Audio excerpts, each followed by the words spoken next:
Bagaimana seseorang bisa mencapai atau mendapatkan apapun yang diinginkannya? Ternyata sangat mudah. Hanya ada 4 cara yang harus dilakukan untuk mencapai apa yang kita inginkan.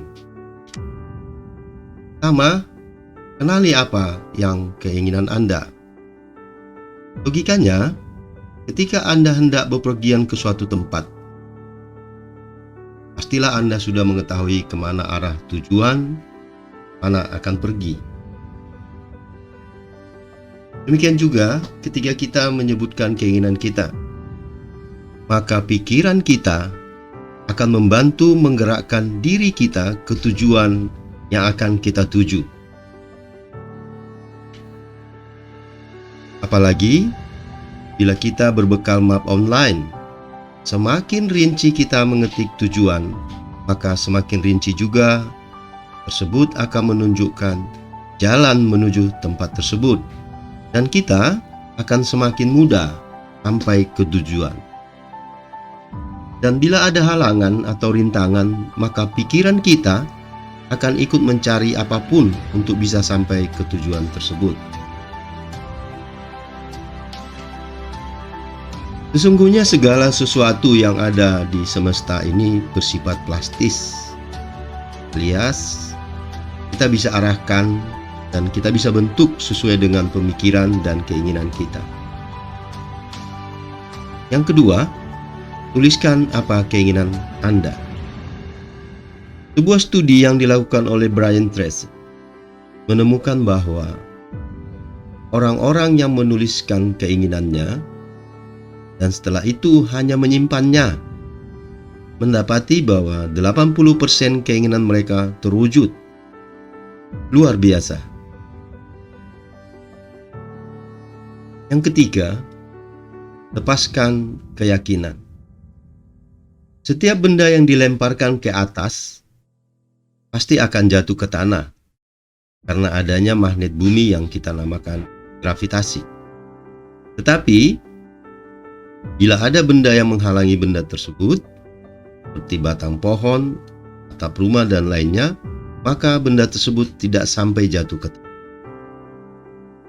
Demikian juga halnya dengan keinginan kita. Sudah terpancar dari diri kita, sehingga menjadi magnet dalam menarik keinginan kita itu. Tapi karena kondisi pikiran kita yang tidak baik, sehingga menghambat magnet kita bekerja dengan baik. Oleh sebab itu, kita harus menjaga hati dan pikiran kita tetap baik dan selalu bersyukur. Kalau kita memandang melihatnya baik, maka hasilnya pun akan baik. Dan sebaliknya, kalau kita melihatnya buruk, maka hasilnya pun akan buruk. Marilah kita lihat contoh berikut ini. Ada seorang baru saja ditolak wawancara di suatu perusahaan. Dia menyikapi penolakan itu dengan positif, dengan berujar pada dirinya, "Oh, oke, saya tidak diterima di perusahaan itu. Ini pasti karena Tuhan memiliki rencana yang lebih baik untuk saya." Ternyata orang tersebut akhirnya diterima di perusahaan yang lebih menjanjikan daripada perusahaan yang menolaknya.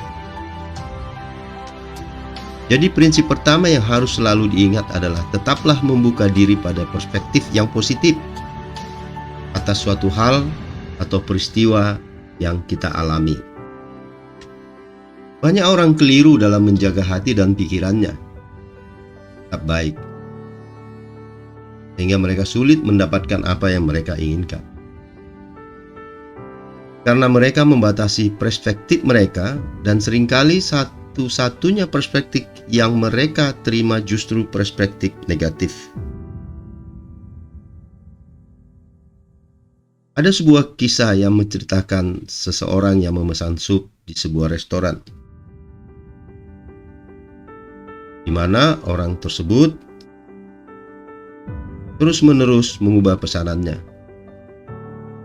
sehingga sup yang akan diinginkannya tidak kunjung datang.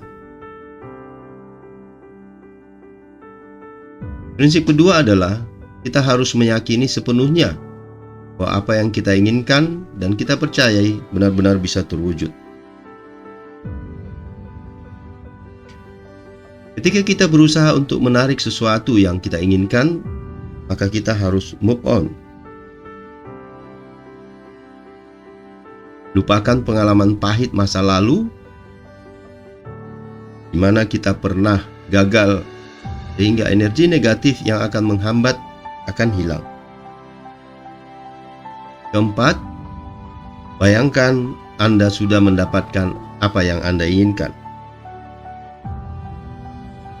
Pikiran kita itu yang menjadi magnet. Membayangkan sesuatu tergantung dari kata-kata atau kalimat yang kita ucapkan, baik melalui mulut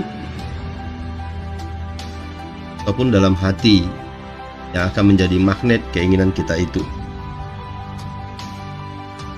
Sebenarnya segala sesuatu yang terjadi di dunia ini terbentuk dua kali. Pertama, terbentuk dalam alam pikiran, dan yang kedua, dalam alam nyata. Sebagai contoh, kalau Anda misalnya ingin mendapatkan mobil mewah impian Anda, maka bayangkanlah Anda sedang mengendarai mobil itu. Rasakan dingin AC-nya, rasakan empuk dan nyamannya kursinya, rasakan halusnya suara mesinnya, bayangkan elegannya desain interior mobil tersebut, dan seterusnya.